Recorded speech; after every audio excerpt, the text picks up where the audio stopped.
ஒரே ஒரு volcano eruption ஒரு கண்ட்ரி மட்டும் இல்ல, நார்த் கொரியா, சவுத் கொரியா, சைனான்னு 3 நாடுகளையும் அழிக்க போகுது. இந்த டிசாஸ்டரை ஸ்டாப் பண்ண ஒரு நியூக்ளியர் பாம்பை வால்கனோக்குள்ள வெடிக்க வைக்கணும்னு ஒரு பிளான் போடுறாங்க. அந்த மிஷனுக்கு கேப்டனா போறது சாதாரண பாம் ரிஃப்யூஸ் பண்ற ஒரு சோல்ஜர். அவரோட பிரெக்னன்ட் ஒய்ஃபை சேஃபா அங்கிருந்து யுஎஸ்ஏக்கு கூட்டிட்டு போறேன்னு சொல்றதுக்காக அவர் இந்த மிஷனுக்கு ஓகே சொல்லிடுறாரு. கடைசி அவர் அந்த மிஷனை சக்சஸ்ஃபுல்லா செஞ்சு 3 கண்ட்ரியும் சேவ் பண்ணாரா, அவரும் அவங்க ஒய்ஃபும் சேஃபா தப்பிச்சாங்களா இல்லையா அப்படின்றதுதான் இந்த படத்தோட கதை. வாங்க மூவிக்குள்ள போலாம்.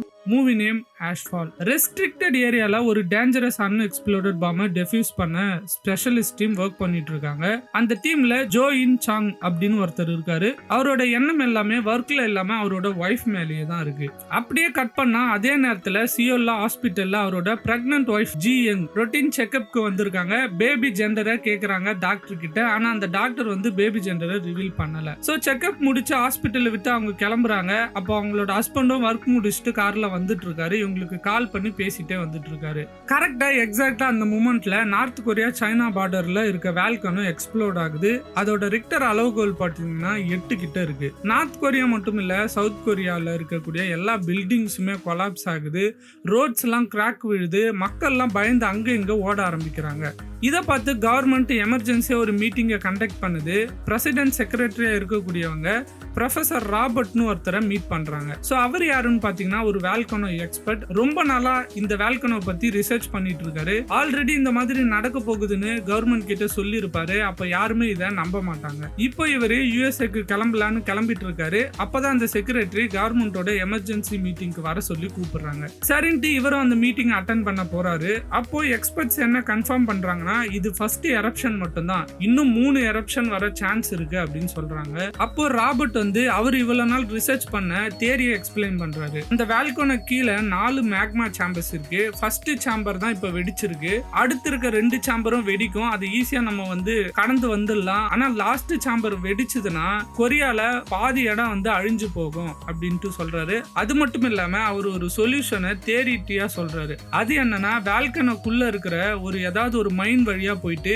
நியூக்ளியர் பாம்பை வச்சு அதோட பிரஷரை கம்மி பண்ணிட்டோம்னா அது வெடிக்கிறத நிறுத்திடலாம் அப்படின்னு சொல்றாரு. ஆனா இது எந்த அளவுக்கு சாத்தியம்னு தெரியல. இது வந்து ஒர்க் ஆகுமானும் தெரியல. இவரு ஜஸ்ட் தியரிட்டிக்கா தான் இந்த சொல்யூஷனை சொல்றாரு. பிளானும் ரொம்ப பயங்கரமான ரிஸ்கியான பிளான்.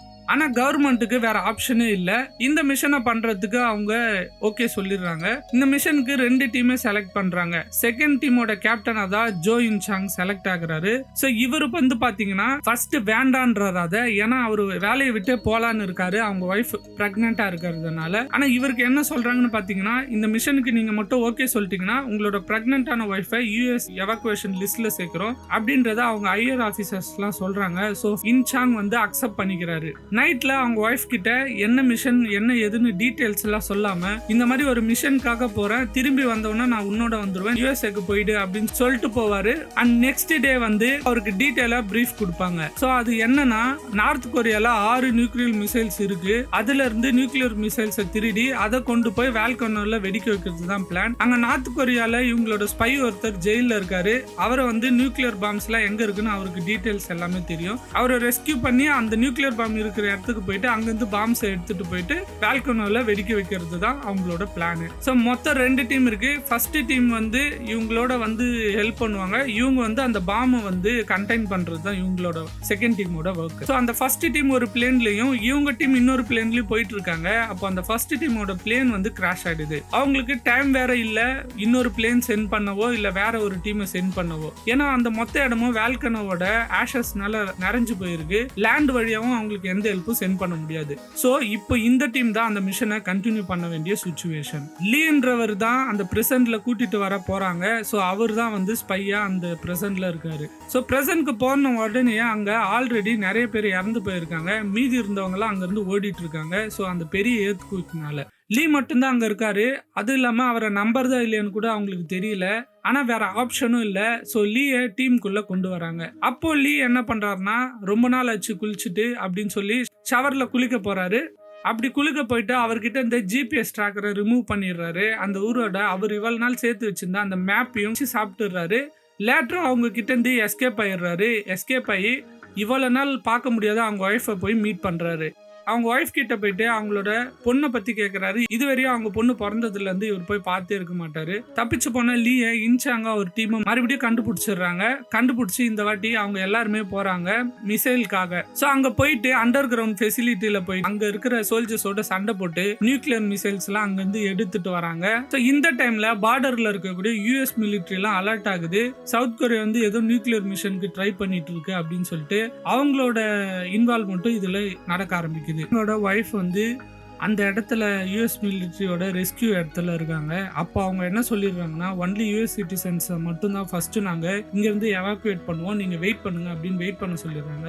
அவங்களும் வந்து சரி ஓகே நான் வெயிட் பண்ணுறேன் அப்படின்னு வெயிட் பண்ணுறாங்க. ஏன்னா அவங்க ஹஸ்பண்ட் வருவார், 2 பேரும் ஒன்றா போயிடலாம் அப்படின்னு நினைக்கிறாங்க. அப்போ வந்து அவர் ஹஸ்பண்ட் வரமாட்டாருன்னு தெரிஞ்ச ப்ரொஃபஸர் ராபர்ட் அங்கே இருக்காரு. அவர் பார்த்தீங்கன்னா யூஎஸ்ஏக்கு போகலான்னு சொல்லிட்டு அங்கே வந்திருக்காரு. ஸோ ஆல்ரெடி கவர்மெண்ட்டுக்கு வந்து அவரோட ஐடியாவை சொல்லிட்டு அங்கிருந்து போயிடலான்றதுக்காக தான் அவர் வந்திருப்பாரு. ஸோ இவங்களை பார்த்தோன்னே அவருக்கு தெரிஞ்சிருக்கும் அந்த மிஷனுக்கு அவங்களோட ஹஸ்பண்ட் போனது. ஸோ இவங்க 2 பேரும் அந்த இடத்துல இருக்கும்போது அங்கே மிகப்பெரிய நிலநடுக்கம் வரும். அந்த நிலநடுக்கத்துல மொத்த இடமே வந்து அதிர ஆரம்பிக்கும். ஸோ இப்படி ஆன உடனே ப்ரொஃபஸர் ராபர்ட் என்ன பண்ணுவார்னா தன்னோட மனசை சேஞ்ச் பண்ணிப்பாரு. கண்ட்ரிக்காக அங்கேயே ஸ்டே பண்ணிடலாம் அப்படின்னு டிசைட் பண்ணுவாரு. அந்த ஊரோட செக்ரட்டரி திருட்டுத்தனமா யூஎஸ்ஏவோட மிலிட்டரி டேட்டாஸ் எல்லாம் திருடி இந்த ப்ரொஃபஸருக்கு கொடுக்குறாங்க. அதை வச்சு மிஷன்ல இருக்கக்கூடிய ஜோ இன்சாங்குக்கு கால் பண்ணி ஆல்ரெடி அவங்க போட்ட பிளான்ல இருந்து வேற ஒரு இடத்துக்கு போய் அங்க நியூக்ளியர் பாம்பை வெடிக்க வைக்கலாம், அப்ப எல்லாருமே தப்பிச்சிடலாம் அப்படின்னு சொல்றதுக்காக பண்றாங்க. லீ வந்து அந்த இடத்துக்கு வழி சொல்லிட்டு இந்த மிஷனை கண்டினியூ பண்ணுங்கன்ட்டு அவரோட பொண்ணை பார்க்க போயிருப்பாரு. ஃபர்ஸ்ட் டைம் லீ வந்து அவரோட டாக்டரை மீட் பண்ணிட்டு இருக்காரு. அந்த இடத்துல பாத்தீங்கன்னா சைனீஸ் கேங்ஸ்டர்ஸ் எல்லாம் வந்து அட்டாக் பண்ணுவாங்க. ஏன்னா அவருக்கு ஆல்ரெடி இந்த நியூக்ளியர் டீடைல்ஸ் எல்லாம் தெரியுன்றதுக்காக. ஸோ இன்சாங் அங்க வந்து அந்த நியூக்ளியரை ஹேண்ட் ஓவர் பண்றேன் அப்படின்னு சொல்லி அதை ஆன் பண்ணிடுவாரு. அவர் வச்சுட்டு இருக்க நியூக்ளியரை அதை பார்த்து பயந்து எல்லாருமே அங்க வந்து போயிடுவாங்க. அப்பதான் 3வது எர்த்குவேக்கும் அங்க வருது. ஸோ இதுக்கப்புறம் ஃபைனல் மிஷன். ஸோ வேற ஒரு இடத்துக்கான வழியை வந்து லீ கிட்ட கேட்பாங்க.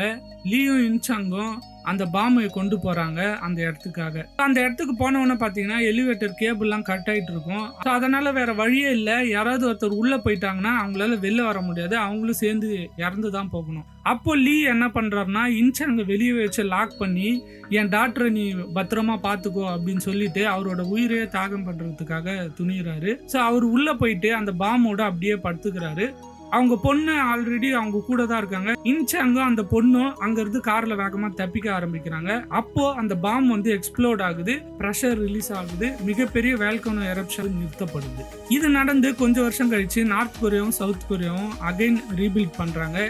இன்சாங்கும் ஜியங்கும் ஒரு பேபி பாய்க்கு பேரண்ட்ஸ் ஆகுறாங்க. அது மட்டும் இல்லாம லீக்கு கொடுத்த வாக்குப்படியே அவரோட டாக்டரையும் இன்சாங் அடாப்ட் பண்ணிக்கிறாரு. மிகப்பெரிய டிசாஸ்டருக்கு நடுவுலையும் ஹியூமனிட்டி வின் ஆகுது. இதுதான் இந்த படத்தோட கதை. இந்த படம் பிடிச்சிருந்தா லைக் பண்ணுங்க, கமெண்ட் பண்ணுங்க, ஃபாலோ அண்ட் சப்ஸ்கிரைப் பண்ணிக்கோங்க. நெக்ஸ்ட் இதே மாதிரி இன்னொரு படத்துல மீட் பண்ணுவோம். பாய்.